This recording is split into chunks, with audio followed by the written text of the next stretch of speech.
Kira-kira jelas atau tidak? Alhamdulillah. Itu yang pertama. Yang kedua, kata Nabi, yang termasuk perbuatan jahiliyah juga. Apa yang kata Nabi yang kedua? Ini yang lagi rame nih di media sosial. Ya walaupun di dunia nyata sedikit sebetulnya, tapi ini di media sosial belakangan ini cukup rame. Dan saat ini orang dikit-dikit megangnya HP. Betul atau tidak? Ada penelitian menunjukkan orang Indonesia ini kalau dipukul rata megang HP terbanyak waktunya, terpanjang dalam satu hari di dunia, saudara. Orang Indonesia itu kalau dirata-ratakan megang HP dalam sehari nggak kurang dari 5 jam sehari. Kalau dipukul rata, ya betul, fakta. Nah, saya mau tanya ini semua yang di sini, kalau bangun tidur yang dipegang apa? HP. Yang pertama dicari HP. Mau makan yang dipegang? Setelah makan, mau sholat? HP. Setelah sholat HP. Lagi ngobrol sama orang tua yang dipegang HP. Lagi baca maulid yang dipegang betul atau tidak? Maka hal-hal yang beredar di media sosial itu kalau bahaya menyimpang harus diingatkan, karena sekarang orang pegangannya media sosial. Nahi munkar sebagaimana wajib nahi munkar di dunia nyata, nahi munkar terhadap kemunkaran yang terjadi di dunia maya hukumnya juga wajib, karena bahkan pengaruhnya bisa membahayakan umat, saudara. Ini lagi musim yang kedua nih kata Nabi, termasuk perbuatan jahiliyah yang kedua adalah at-ta'nu fil ansab, nyerang nasab orang lain. Jadi membangga-banggakan nasab itu perbuatan jahiliyah, nyerang nasab orang lain juga perbuatan jahiliyah. Bahkan dalam hadis lain, masih hadis Sahih Muslim juga, Rasulullah bersabda, "Ithnani fil nasi huma bihim kufrun." Kata Nabi, ada dua perbuatan di tengah-tengah manusia. Dua perbuatan ini adalah kufrun, merupakan bentuk kekufuran. Kufrun di sini maksudnya para syurahul hadis mengatakan ai min khisalil kufar, termasuk kebiasaan-kebiasaannya orang kafir. Artinya kalau dilakukan oleh umat Islam minal kabair, termasuk dosa besar. Apa kufrun yang disebut oleh Nabi? Di antaranya salah satu dari dua hal tersebut adalah at-ta'nu fil ansab, nyerang nasab orang lain. Jadi kata Nabi, bangga-banggakan nasab, sombong dengan nasab perbuatan jahiliyah, tapi nyerang nasab orang lain juga perbuatan jahiliyah. Bahkan bukan hanya perbuatan jahiliyah, nyerang nasab orang lain juga termasuk perbuatan kufur, kebiasaan orang-orang nyerang nasab yang seperti apa Habib, yang merupakan perbuatan jahiliyah dan kufrun? Jangan saya yang jelaskan, biarkan al-Imam Al-Hafidh Al-Munawi di dalam kitabnya Faidul Qadir bi Syarhil Jami' As-Saghir, begitu juga dalam kitabnya At-Taisir, Al-Imam Al-Hafidh Al-Munawi menjelaskan yang dimaksud dengan at-ta'nu fil ansab binahwi qadhin fi nasabin thabata fi zahiri syara'. Yang dimaksud dengan nyerang nasab yang diancam dilarang oleh Nabi adalah dengan menyerang nasab. Aduh. Diancam dilarang oleh Nabi adalah dengan menyerang nasab yang sudah dianggap tersambung secara pandangan zahir syariat.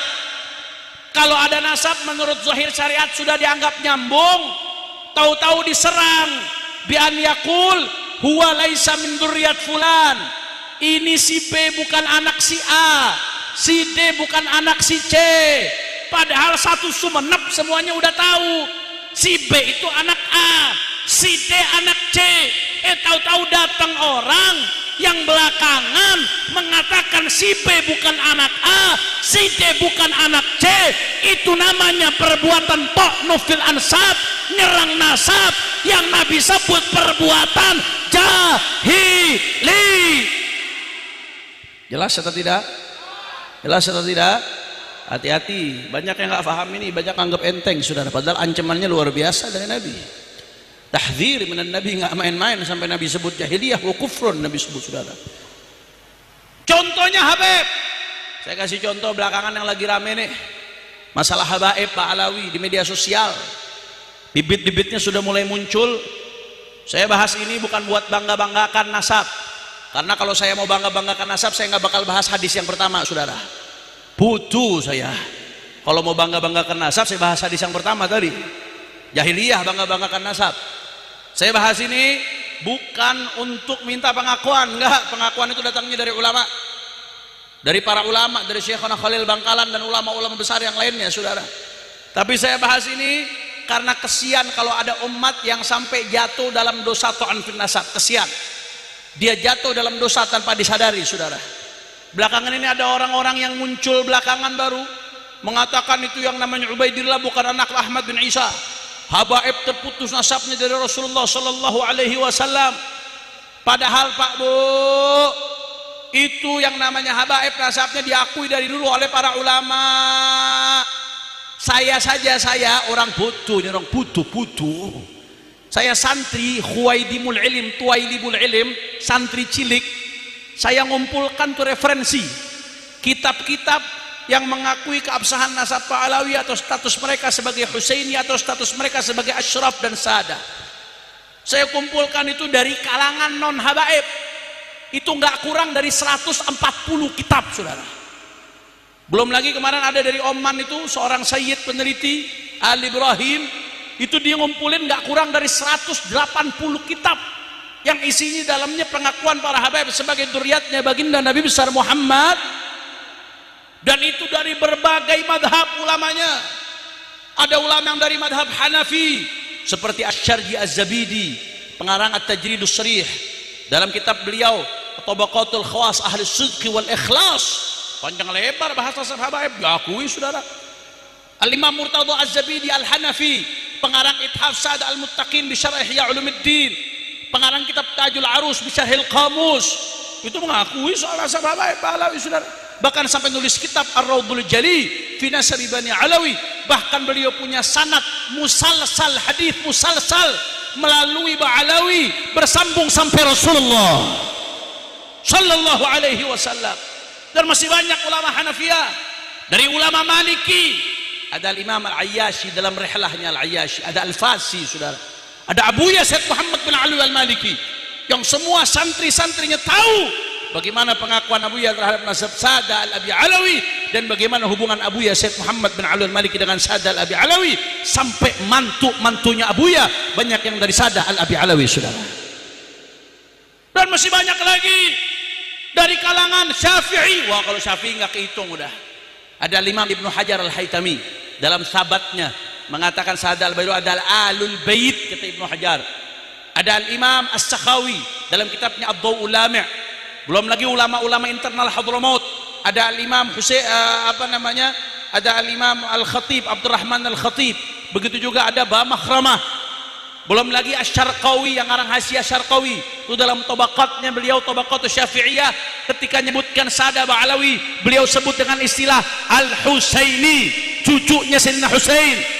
Bahkan ketika tokoh Ba'alawi tersebut Al-Idrus yang dia sebut, saudara, itu ketika ke Madinah disebut oleh Asy-Syarqawi zara jaddahu, untuk ziarah kakeknya Sayyiduna Muhammad sallallahu alaihi wasallam. Belum lagi Bakri Syata, pengarang Fathah Hasyiah daripada Fathul Mu'in, I'anatul Talibin, ketika menulis terjemah Syekh Ahmad Zaini Dahlan, di dalamnya beliau nyebut Sadah Al-Abi Alawi. Wah, kalau ulama Syafi'iyah nggak kehitung, saudara. Dari ulama Hanabilah madhab Hambali ada Ibnul Imad Al-Hambali, bukan Imaduddin ya, Ibnu Imad Al-Hambali dalam kitabnya Syadaratul Zahab, saudara, mengakui di situ dasar Sada Al-Abi Alawi. Belum lagi dari luar Ahlus Sunnah wal Jamaah ada ulama dari Zaidiyah. Wah, Zaidiyah nggak kehitung. Amir As-San'ani, pengarang Subulus Salam, dia punya kitab namanya Al-Masail Al-Mardiyah, dalam masalah yang muttafaq alaih baina Syafi'iyah wa Zaidiyah. Itu disebutin Sada Al-Abi Alawi Alul Bait bila raibin aqlan wa syar'an wa urfan. Belum lagi ulama-ulama Zaidiyah yang lain, nggak kehitung kalau ulama Zaidiyah. Sahabat mutawakkil ala Allah dan lain sebagainya, bahkan sampai Ja'fariyah, bahkan sampai Salafiyah Wahabiyahnya, saudara. Illa man syadda minhum, kecuali segelintir aja dari kalangan Wahabi yang nolak. Wahabinya pun umumnya ngakuin walaupun berbeda pandangan, saudara. Makanya nggak heran An-Nabhani sampai mengatakan ajma'atil ummatul islamiyah bi anna Sadal al-Ba'lawi min asahhi ahli bait nasaban. Kata An-Nabhani, keabsahan nasab Ba'lawi diakui ijma. Dalam kitab Khulasatul Athar, Al-Muhibbi juga mengatakan bahwasanya keabsahan nasab Ba'lawi mujmi'un alai ahli tahqiq, diakui oleh ahli tahqiq secara ijma. Kemarin terakhir saya Ali Jum'ah sampai mengatakan apa? Thabata indana bil ijma. Kata Syekh Ali Bulmah, yang namanya nasab Ba'lawi itu ijma. Sepakat semuanya, habaib sebagai keturunannya baginda Nabi besar Muhammad. Tahu-tahu datang orang belakangan, saudara, main nyala-nyalain. Anda bayangkan nih, Anda bayangkan ada satu orang, ini bapak Anda, kakek Anda. Tahu-tahu setelah 1000 tahun ada orang muncul mengatakan, oh bukan, itu bukan kakek lo. Kira-kira gila atau tidak? Gila atau tidak? Kalau memang bukan kakeknya, ulama-ulama dulu yang akan menyatakan terputus, saudara. Ini bukan masalah nawazil, bukan masalah yang baru. Ini masalah yang sudah sampai ke tangan para ulama. Tadi saya sebutkan yang saya dapat ini 140 kitab di luar Ba'lawi. Yang dari tadi itu orang Oman 180 kitab lebih. Kalau memang tidak tersambung, ulama yang akan protes, saudara. Ulama yang akan menyatakan terputus. Kenapa? Karena kalau ada nasab nggak sambung terus dibilang sambung, berarti satu, dia bohong atas nama Rasulullah, dilaknat. Yang kedua, berarti menyambungkan sesuatu bukan kepada bapaknya, juga dilaknat, saudara. Kalau memang terputus, ulama-ulama dulu yang sudah mengatakan demikian. Tapi kenapa ulama-ulama dulu sepakat semuanya mengatakan tersambung?